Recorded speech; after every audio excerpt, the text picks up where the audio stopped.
Revenge with Karen. I knew something was off when Evan leaned against my cube wall like he owned gravity itself, sipping from his protein shake with that smug MBA smirk like he'd just reinvented logistics by adding emojis to Slack. "You really want to stay late again, Carol?" he said loud enough for the interns to hear. "It's Friday, not a shuttle launch. This isn't NASA. You're replaceable. That word hit the floor like a loose ceiling tile, and for a second, I just stared at him, my terminal screen still blinking with a live migration queue that he didn't even know existed. Behind him, one of the new hires, a kid with a haircut straight out of a TikTok thirst trap, snickered like Evan just dropped the mic. I didn't say anything. I just clicked save on the redirect script and calmly closed the window. Here's what Evan didn't know. Every Friday night for the last 7 years, I stayed late to run log sanitization, sync checks, and hotfix trials. The kind of maintenance that doesn't show up in team meetings or sprint boards, because nobody outside the server room even knows what unscheduled downtime buffer overflow risk means or cares. But they sure notice when trucks stop moving and warehouses can't scan outgoing pallets. That kind of silence, it screams. That week's job was a storage redirect, moving critical endpoints off a legacy node onto a cleaner distributed loop I tested in staging for 43 days. No fanfare, no applause, just cautious prep. Evan thought my late night request was about overtime. Hell, I would have done it unpaid if it meant avoiding a sink rupture on Monday. But when your daddy owns the company, and your last job was consulting at a startup that folded after 3 months, nuance isn't your strong suit. I calmly explained why it needed to be done after peak traffic. I even offered to document it fully. His response? He laughed and said, "You sysadmins always think the world ends without you. It won't, and maybe that's where it all really started.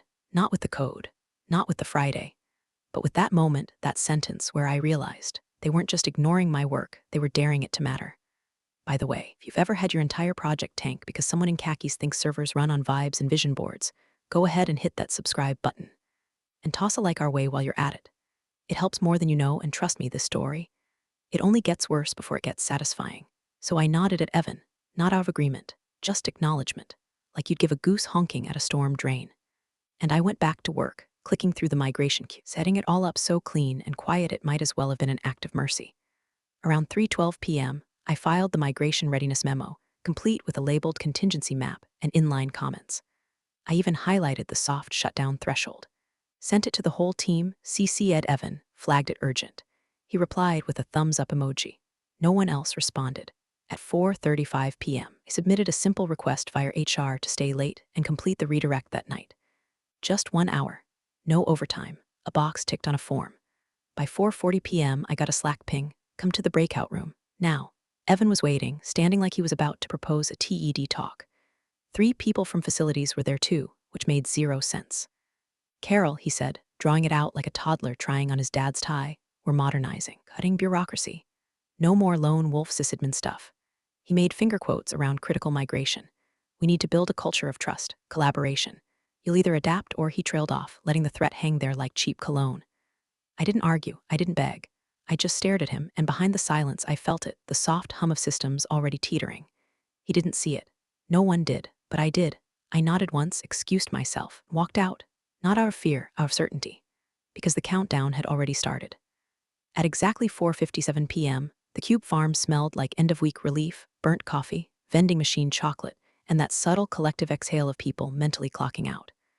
I was organizing my scripts folder. Nothing dramatic, just a quiet wrap-up of a decade of keeping their digital intestines from clogging. That's when Evan showed up again, like a deleted scene from The Apprentice, flanked by 2 interns who looked like they still believed in agile frameworks and trust falls. "Carol," he said, too loudly. "You're done here. Pack your things." He grinned like he was doing me a favor. One of the interns, Tyler or Taylor, or some other alliterative disappointment, snorted. The other looked vaguely uncomfortable. He knew this wasn't standard termination protocol, but didn't want to break eye contact with Evan's Patagonia vest. I didn't cry, didn't even blink. I just stood up, calmly reached into my drawer, and handed Evan a plain manila folder labeled in 18-point Arial bold, Transition Risk Report. His smug expression twitched for half a second. He glanced at it like I'd handed him a crossword puzzle in Mandarin. "What's this?" I looked him square in the eye. "That's what's left unsupervised when you remove the one person who understands your hybrid load balancer topology." He squinted like I'd insulted his crypto portfolio. "In English, please." I smiled, just a little. "You have about 15 minutes before your core traffic. reroutes through an unconfirmed node loop with no DNS reconciliation. Put simply, the system's going to think it's dying and start eating itself. Tyler, the intern, let out a slow, almost involuntary wait. What? Evan waved the folder like it was a napkin at a barbecue. We've got people. It's not 2003. We'll fix it. I nodded. Sure. Just make sure whoever reads page 3 knows what a floating subnet map is. He stared. I walked past him, unhooked my lanyard, badge still clipped, and set it gently on the desk. For the first time in years, I felt nothing, no anxiety, no need to warn. I had already done the work. Report had everything. Step by step. Warnings included. It wasn't sabotage. It was pure, surgical truth cut open and labeled. As I walked past the break room, I heard one of the new sales guys yell, "Hey, Carol, happy early retirement." I didn't look back. Down in the elevator, the ride was silent except for the hum of an LED panel. It blinked between floors like a heartbeat, steady and dull. Somewhere upstairs, Evan was probably still flipping through the report, tending to understand it, too proud to ask the junior sysadmin what a log reconciler did. I stepped out into the parking lot, that cursed badge still warm in my palm. The sun was sinking behind the strip mall across the street, subway, vape shop, dry cleaner, like a poetic slap from reality. Outside Holt wears glass doors. I wasn't Carol the sysadmin anymore. I was just Carol. And I didn't feel small, I felt done. As I got in my car, a phone buzzed, Slack notification. Then another, then 7 more. I didn't open them. By the time I merged onto Route 82, I knew what they were. Timeouts, failovers, confused pings from people who hadn't spoken to me in months, all wondering why the inventory system was timing out across 3 states and why the customer dashboard was now defaulting to a black screen with a loop error warning no one could trace. 15 minutes. Not because I wanted revenge, because Evan never opened the brief, because the only thing worse than underestimating someone is firing them without even reading the instructions they left behind. It started with a hiccup, a tiny one. At 5:16 p.m., just 19 minutes after I handed over my badge and walked out like a ghost who finally stopped haunting her own house, a CSR in Chicago pinged the internal help desk with, "Is the client portal slow for anyone else?" No exclamation points, no panic. Just the casual dread of someone who knows when Holtware gets weird, it gets weird fast. By 5:21 p.m., 3 more regions had chimed in. Dashboard loading issues, login delays, API fetches stalling halfway through the handshake. All of it small, minor, but together, it was the smell of smoke right before someone screams fire. Back in the office, Evan apparently laughed it off. "It's always buggy on Fridays," told the team like server errors were just casual allergies. Then he made a joke about Mercury being in retrograde. Someone actually chuckled. The interns nodded, because that's what interns do when the guy who signs their meal stipends tries to look in charge. Except in the background, someone was watching. Josh, one of the new back-end interns, not a total idiot, despite the cargo shorts and ironic mustache, noticed something strange in Grafana. Retry queues were climbing. Not just climbing. Spiking, like a heartbeat trying to flatline and panic slap itself back to life. "Hey," Josh muttered to no one in particular, "why are there 30,000 retry pings from Node C already? It's only been an hour." No one answered. Not really. Another dev glanced up, furrowed their brow, went back to their lukewarm lean cuisine. The Slack ops channel had gone from idle to dripping with thread replies. Stuff like DB1 not responding. And is the load balancer in failover? And who's got Carol's docs? Carol's docs. Like they were just a Google Drive link away. Spoiler, they weren't. Meanwhile, I was standing in line at Taco Bell drive-thru. Behind me, someone was playing bad country music through a cracked window. Ahead of me, a mom was handing her screaming kid an issy the color of windshield wiper fluid. My phone buzzed. Once. Then again, and it vibrated so hard I had to flip it face down in the passenger seat just to stop the tremor echo. I didn't look at it, because I didn't need to. I knew, I could feel it. Not just the chaos, but the specific sequence of it. Because here's the thing, when you've babysat a decaying hybrid system for over 7 years, you don't need to sabotage anything. You just stop holding its hand. Stop singing lullabies to the ancient shell scripts duct taped together by 6 different contractors over 3 administrations. You let it walk by itself, and it collapses under its own forgotten sins. Back inside Holtware, someone had finally found my transition folder. Evan barely glanced at it. Does she list what scripts are still active? Josh again. It's all annotated. But it's kinda like code poetry. There's comments that say stuff like, "Don't wake the sleeping loop, and only pull this pin if you hate uptime." Jesus, Evan muttered. She was a drama queen. Somewhere on a whiteboard, a junior engineer drew a frantic diagram of the routing structure, eyes wide as they realized that half their internal traffic was looping through a deprecated subnet with an unvalidated redirect flag. That flag, it was set to expire today. Friday. 5:45 p.m. Carol had written the cron job to expire exactly 7 minutes after she handed over her badge. Because of course she had. And here's the best part. Nothing was broken. Nothing had been hacked, deleted, or corrupted. It was just unattended. The kind of quiet system decay that only gets noticed when it starts affecting shipping labels and client SLA timers. My phone kept buzzing. Slack pings, missed calls, one message from Josh that just said, "Did you know this was going to happen?" I didn't reply. I just took my Baja Blast, drove to the overlook near Lake Ridge, and watched the sun set behind the water tower. I wasn't angry. I wasn't vengeful. I was something quieter, something heavier. The kind of calm that comes after you've warned them, after you've left breadcrumbs in neon paint, and after they lit the damn trail on fire anyway. They thought I was replaceable, that I had become the gravity. And without me, things were starting to float away. At exactly 6:02 p.m., the first truck driver called dispatch screaming that his tablet showed manifest missing and the barcode scanner wouldn't sync. 3 more calls came within 5 minutes. Then 9. Then, a full 52 incoming lines lit up red across Holtware's National Call Center like a Christmas tree on fire. No one could print anything. Orders were showing as fulfilled with no routing data. The warehouses, 10 of them, coast to coast, were grinding to a halt with trucks full of time-sensitive freight and nowhere to send them. At HQ, the sound of panic was oddly sterile. Just the clicking of desperate keys, phones ringing unanswered, and the heavy silence of people realizing this wasn't a glitch. It was a breakdown. Evan, meanwhile, was pacing like a man trying to outwalk his own reflection. It's just a Friday bug. We've had those before. A junior ops lead said quietly, "Not like this." Evan snapped. "It's a legacy issue. Carol had her hands in all kinds of old systems. Just patch it." "Patch what exactly?" someone asked. That's when Devin, the junior sysadmin Carol had personally trained for 2 years, finally spoke up. He'd been quiet all day, lurking in the background, trying to avoid the blast radius. Now his screen showed a cascade of error logs referencing a deeply buried script dependency.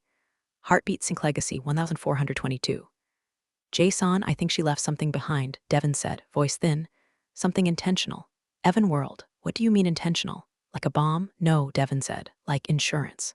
He hesitated, then opened his personal Signal app, one Carol had told him to install after an especially bad patch day 6 months ago. He scrolled past old snippets, old jokes, Carol's clipped, dry sarcasm. And then he typed, "Carol, it's Devin, everything's failing. They're blaming legacy bugs. I found a script in Heartbeat Sync. It loops to line 1422, but it's encrypted. What am I looking at?" Her reply came almost immediately. "Check line 1422. That was it. No warmth, no instructions. Just 4 words." Devin obeyed. He opened the old script, scrolled past auto pings and deprecated fallback instructions. Then he hit 1422. It wasn't code, it was a comment. // if you're here, it means they cut me loose before I could finalize the redirect. This is the skeleton key, but use it wrong and it'll trigger a recursive failover. If you don't know what that means, stop now. Tell Evan to call me. If he refuses, walk. You're better than this." Devin's hand hovered over his mouse. Around him, people were yelling. One project manager was in tears because a retail client threatened legal action over a misshipment window. Another exec was on speakerphone with a warehouse foreman shouting, "Just print something. Anything. Use paper towels if you have to." Evan stormed into the room. "What's the fix?" Devin didn't answer. "Devin." He turned finally and said quietly, "She left documentation. But it's written like a riddle. If we guess wrong, the system loops itself into cold shutdown. I don't think she did it to hurt anyone. I think she did it to protect us.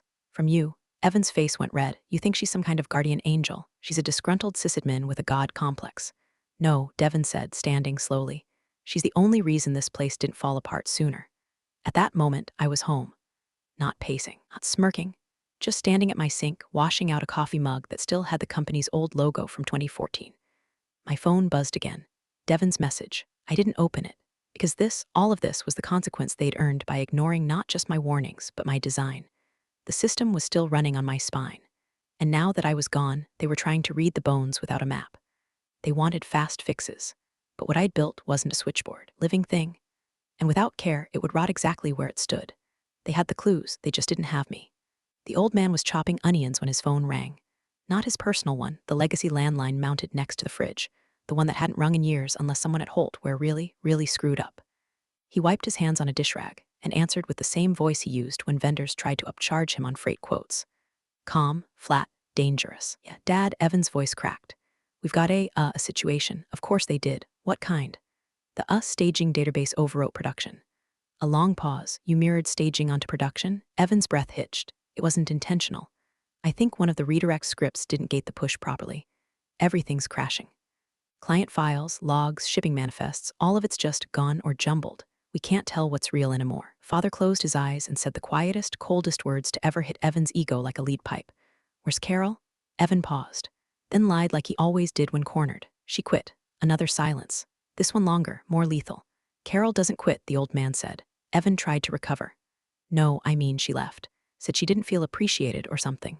She had this attitude lately, like she was above everyone, refused to adapt to our new collaborative structure. Did you fire her? She didn't say the word fired. Jesus Christ, Evan. I have it under control. No, his father said, voice now cutting through the phone like a bone saw. You don't. Across town, I was sitting at my kitchen table, eating reheated chili from a thrifted mug, and watching a raccoon try to break into my trash bin for the third night in a row. The window was cracked open. Cold air drifted in. Somewhere on the street, a dog barked at absolutely nothing, like it knew the whole world was one bad packet away from collapse. My watch buzzed. Not a call, not a Slack message. Just a silent, coded ping. Node 7 fallback initiated. Manual override request denied. I smiled. Took another spoonful of chili. Watched the raccoon flip my trash lid like it owed him money. That was the third fallback attempt. The system had tried to fix itself. It followed the built-in contingencies I'd architected, hand-tuned, encrypted, and annotated with a deep-seated paranoia only 7 years of executive budget cuts and agile workshops could justify. The fallback failed because I'd disconnected the override keys before leaving. Not in malice, just in honesty. Because when they said I was replaceable, I believed them. I let go, removed my name from the auth maps, left behind clean scripts and redacted breadcrumbs, and one final integrity check, coded into a heartbeat signal that only pinged devices registered under my internal ID. They never asked how many systems still required my signature. They just assumed it would work. Meanwhile, at Holt, where HQ, the junior devs were pulling all-nighters. Evan was rage-refreshing his email and insisting that production staging inversion wasn't a big deal. When the first client threatened to break contract and the second one demanded a penalty clause execution, the board started asking questions. And the founder, the man who built Holtware with calloused hands and sleepless nights, was already on his way. He'd made a lot of mistakes in his life. Gave his son too much rope. Let modern management dilute the backbone of the company he built. But one thing he never did: underestimate the woman who kept his system alive during 3 server migrations, 4 cybersecurity audits, and a ransomware scare that could have leveled them back in 2019. He didn't need a PowerPoint to understand what was happening. He needed Carol. And he knew, without a doubt, that Carol wasn't coming back, not to clean up someone else's ego. Not this time, not unless she wanted to. Saturday morning, office smelled like desperation and vending machine breath. Evan showed up in joggers, and a Holt wore hoodie, face blotchy, hair unwashed, eyes red not from grief, but from the kind of panic that hits when your daddy's company might die on your watch. The junior sysadmins were already on their 4th energy drink. Devin had slept in a conference chair, shoes off, face pressed against a throw pillow that still smelled like budget hotel shampoo. Someone was crying in the bathroom. Someone else was Googling what is a class action clause. Evan burst into the war room like a man with a plan. We're restoring backups, he barked. Calling DigiSave now. Devin looked up. You might want to check the replication logs first. But Evan was already on speaker with the backup firm. DigiSave rep, sir, your last successful replication to our offsite was 1 moment, 9 days ago. Evan blinked. That's not possible. We do dailies. Correction. Rep said politely, you did. Someone paused the sync job last Friday. It's marked as a scheduled full node test. Do you want to resume it? Evan's voice dropped half a pitch. Why the hell would anyone pause it? Devin cleared his throat. Carol, are you telling me she stopped our backups? Evan snapped. No. She paused them for a node integrity test. It's actually standard protocol if you're testing redirect pathways. Isolate active replication so you don't corrupt production. She documented it. Sent an email. Then find the damn email. We can't. Devin hesitated. She deleted it from the shared thread when she left. She can't do that. Devin looked at him. She had master-level access. She could do anything. The room went cold. Evan turned back to the speakerphone. How much data are we talking? Well, the rep began. You had a massive surge in transactional volume last weekend, right? Yes, Evan snapped. We ran a 72-hour promo across 3 platforms. Then you've likely lost all customer confirmations, financial logs, and warehouse coordination data since last Friday. The silence was nuclear. No weekend sales, no fulfillment logs, no receipts, no tracking. Gone. By noon, client account managers were fielding furious calls from e-commerce partners whose orders were now marked as phantom confirmed. One retailer asked if Holtware had been hacked by a drunk intern. Another just threatened litigation. Evan sat down, hard like someone unplugged his spine. He whispered, "We need to call her." But no one moved. No one reached for a phone. Because by now they all understood Carol wasn't going to answer. And if she had wanted to sabotage them, she could have wiped everything, crashed systems, injected actual malware, left them bleeding from every API. But she didn't. Systems weren't broken. They were just absent, like a mother who stops reminding you to wear a seatbelt, like a lighthouse that turns its beam off, not to sink the ships, but because no one ever looked up to thank it. At home, I was reorganizing my tool shed, wiping grease off my old soldering station. I hadn't used it in months, but there was something comforting about the smell of warm circuitry and cracked rubber gloves. My phone vibrated. Devin, again. His message, "Backups are gone. Everything from the promo weekend. Evan's losing it." I stared at the screen, and for just a moment, a real moment, I felt it. The guilt, the sharp little sting in the back of the throat. I didn't want people to lose jobs, didn't want clients to suffer. I just wanted them to realize what they'd lost. Not the data, me. The systems were still mine. Even in their failure, they wore my fingerprints like a watermark. Every crash had my shape in it. Every fallback had my handwriting. And every hole they found, that was where I'd stopped catching them. I didn't destroy Holtware. I just walked away. And for the first time in years, it felt like peace. By Sunday morning, Holtware had officially hit the 5-alarm stage of collapse. The whiteboards were full. The floor smelled like cold pizza and cheap coffee. And the CTO had been spotted crying in his car behind the building. That's when Evan brought in the consultants. 2 of them. Fresh from some firm with a name like Cypher Vista or Hawkline Strategies. Names that sound confident until you see the guys behind them fumbling through your terminal like they just learned what a subnet mask is. They arrived with rolling backpacks, Bluetooth headsets, and the kind of fake cheer you only get from people billing $400 an hour while trying not to throw up from panic. "Don't worry," said the taller one. "We specialize in disaster environments." The shorter one, Vijay, added, "We've handled Tier 1 collapses. Ransomware, insider sabotage, even a government contract that accidentally deleted its own HR system." Evan clapped them on the back like he just hired SEAL Team 6. But within 20 minutes, both men were pale, blinking at the cascading architecture map Devin had printed out and hung on the glass wall like a crime scene. "So, just to clarify," Rick said slowly, "you're saying everything, order flow, inventory tracking, client API authentication, is still routing through a deprecated subnet Carol flagged for replacement over a year ago?" Devin nodded. "And you let her leave with master access revoked, without replacing those routes?" Evan's jaw clenched. "She was supposed to have migrated them already. She lied." Vijay squinted at the spaghetti diagram on the glass. "No, she didn't. Look at the call notes. She logged and timestamped every delay. Your sign-off approvals were missing. That's not sabotage. That's ignored protocol." Rick leaned closer to the dependency chart and whistled. "This is recursive spaghetti. Every fix you apply triggers 3 broken branches upstream. It's like she nested the whole system in concentric dependencies. You unplug one and 2 others collapse. Can't we just locate the decryption script for the legacy nodes?" Evan snapped. Devin winced. "That's the thing. Can't find it." "What do you mean you can't find it? We found references to it. Dozens. It's called Heartbeat AuthCorpi, but it's not in the repo, not in backups, not even in her personal sandbox. Maybe she renamed it," Vijay offered, "or buried it in an isolated partition."